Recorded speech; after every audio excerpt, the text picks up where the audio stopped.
kita telah mempelajari bagaimana sejarah gereja di permulaannya, dan pada kesempatan kali ini kita akan belajar kembali mengenai sejarah gereja dalam gambar dan dalam tinta, supaya dapat mempermudah bagi kita untuk memahami bagaimanakah iman Kristen itu. Nah, kita melihat di dalam sejarah gereja, kita melihat bahwa gereja ini berasal dari Timur Tengah. Di sini saya akan menggambarkan wilayah Timur Tengah.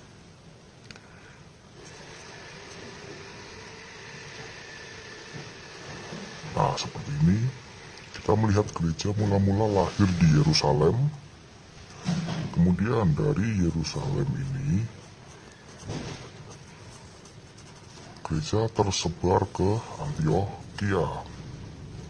Dan di Antioquia lah umat atau pengikut Kristus ini disebut sebagai Kristen. Jadi Kristen itu adalah sebuah julukan cemoohan atau hinaan dari orang-orang Yahudi kepada orang-orang yang dikatakan pengikut Kristus dari Nazaret. Nah, di Antioquia inilah kemudian gereja tersebar ke seluruh penjuru, mulai dari ke Eropa, kemudian ke Asia, dan ke Afrika.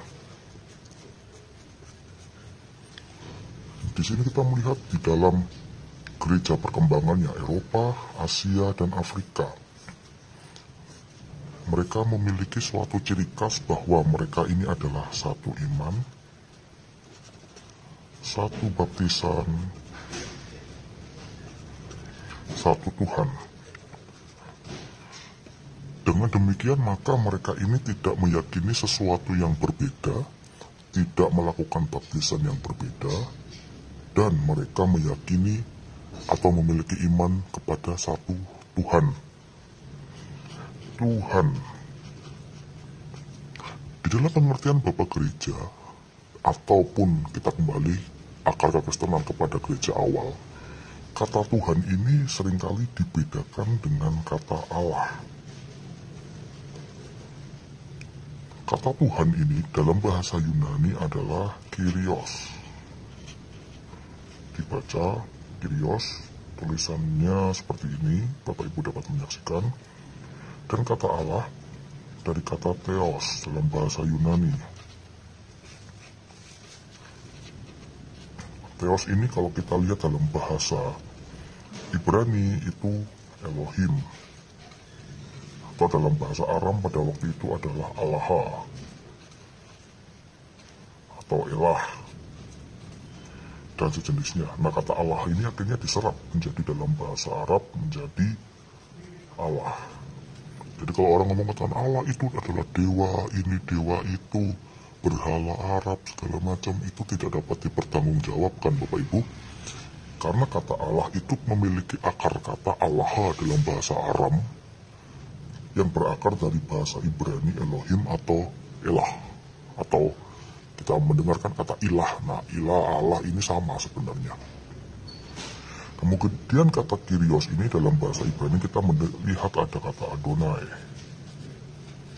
Kemudian kalau di dalam bahasa Aram itu adalah Mar. Jadi ada Mar, itu my Lord, Tuanku, junjunganku, atau yang kuhormati, yang dipertuan. Maka kita melihat bahwa sebutan Yesus sebagai Tuhan di sini adalah Dia yang dihormati, Dia yang dijunjung, Dia yang menjadi panutan, Dia yang menjadi sanjungan. Lalu kok apa bedanya dengan kata Allah di sini? Katanya Yesus itu juga Allah. Allah seperti apa? Nah, kita harus melihat bahwa Yesus itu adalah firman Allah. Jadi firman Allah ini bukan buku Bapak Ibu. Kalau kita berbicara mengenai sejarah gereja, firman Allah ini bukan berbicara, bukan buku. Kita tidak tahu ada pemahaman dari mana yang mengajarkan bahwa Alkitab itu adalah firman Allah yang keluar dari Allah, lalu dalam wujud buku. Kita nggak tahu itu ajaran dari mana. Yang kita yakini dalam sejarah gereja adalah firman Allah menjadi manusia Dan firman itu telah menjadi manusia di dalam Yohanes 1 ayat 14. Bapak Ibu dapat cek sendiri di dalam Alkitab bahwa firman Allah itu telah menjadi manusia. Tidak pernah firman Allah menjadi buku.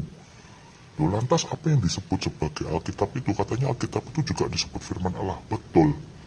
Alkitab disebut firman Allah bukan karena esensinya sebagai firman Allah yang adalah Allah, tetapi firman Allah ini adalah kesaksian yang diinspirasikan oleh Roh Kudus yang ilahi untuk menyatakan firman Allah yang telah menjadi manusia.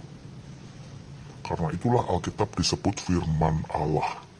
Bukan karena Alkitab itu memiliki esensi ilahi lalu turun dalam gedebuk menjadi buku atau kitab, tetapi firman Allah bagi Alkitab ini adalah kesaksian yang diinspirasikan oleh Roh Kudus Allah sendiri untuk menyatakan firman Allah yang telah menjadi manusia, dan inspirasi ini adalah benar tanpa salah dalam bahasa di mana kitab ini diinspirasikan. Jadi kita melihat apa yang menjadi esensinya, jangan hanya melihat wah tulisannya begini, terjemahannya begini, lalu diributkan terjemahan A, B, C, D, E, F, G sampai Z. Dibandingkan akhirnya dibuat polemik, dibuat bantah-bantah, dibuat adu argumen, dan memang tidak akan ketemu. Karena argumen ini hanya menonjolkan egoisme, hanya menonjolkan kepintarannya bahwa aku ini loh yang hebat.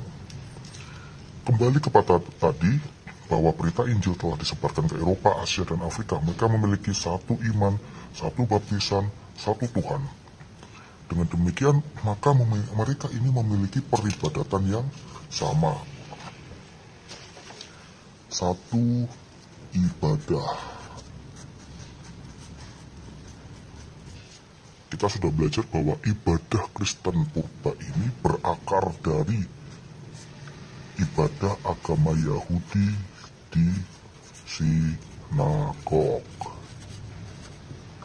dan bait Allah. Kita sudah mendengar dan kita sudah menyaksikan bahwa ada yang namanya sembahyang 7 kali, ada yang 3 kali, yang mana ini disebut dalam bahasa Ibrani yaitu Kadish, artinya kudus. Karena dilakukan 3 kali maka disebut sebagai tris dan kudus.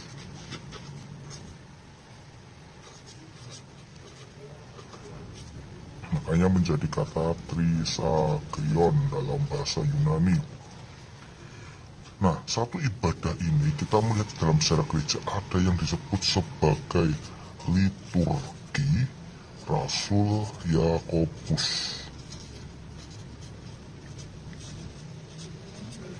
Liturgi Rasul Yakobus ini adalah liturgi tertua, Bapak Ibu, di dalam dunia barat, terutama dalam gereja Protestan, gereja Roma Katolik, dan gereja terutama yang modern yang baru muncul 100 tahun ini.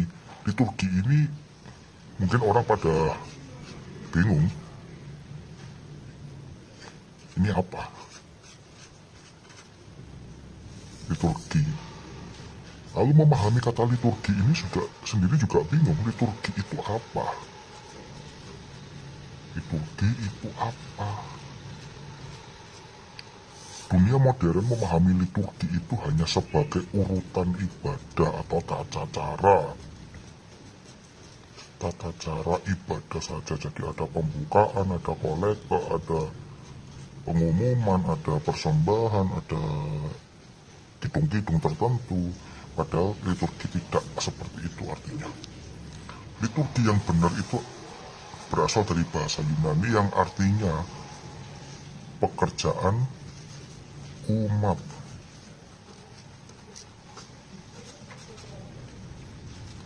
Pekerjaan umat disebut pekerjaan.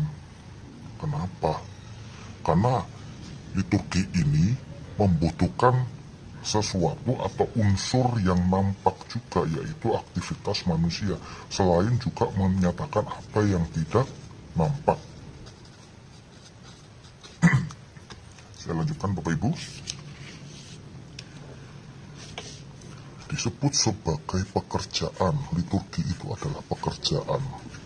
Pekerjaan ini jangan diartikan pekerjaan sekuler seperti kita ada dokter, ada guru, ada insinyur dan sebagainya. Kerjaan umat liturgi. Nah, dalam bahasa Ibrani ada suatu kata yang memiliki makna yang sama, yaitu kata avoda. Avoda ini kalau dalam bahasa Aram diserap menjadi kata ibadah. Dengan demikian maka orang-orang Yahudi dan gereja purba tidak pernah membedakan antara ibadah, dalam hal ini adalah ritual, dan ibadah atau avoda dalam hal pekerjaan. Jadi pekerjaanmu ini adalah ibadahmu. Pekerjaan adalah ibadah. Makanya itu dalam dunia Yahudi maupun dalam dunia Kristen purba, orang berbuat baik, orang berbuat dengan benar atau bekerja dengan benar, itu sudah dapat dikatakan sebagai ibadah juga. Memberi sedekah, memberikan pertolongan kepada orang yang sakit, memberikan orang yang menderita, itu adalah ibadah. Makanya itu ketika Yesus berbuat baik pada hari Sabat, ini kan dicela oleh orang-orang Yahudi. Kenapa kamu melanggar kesucian Sabat? Kamu melanggar kekudusan hari Sabat.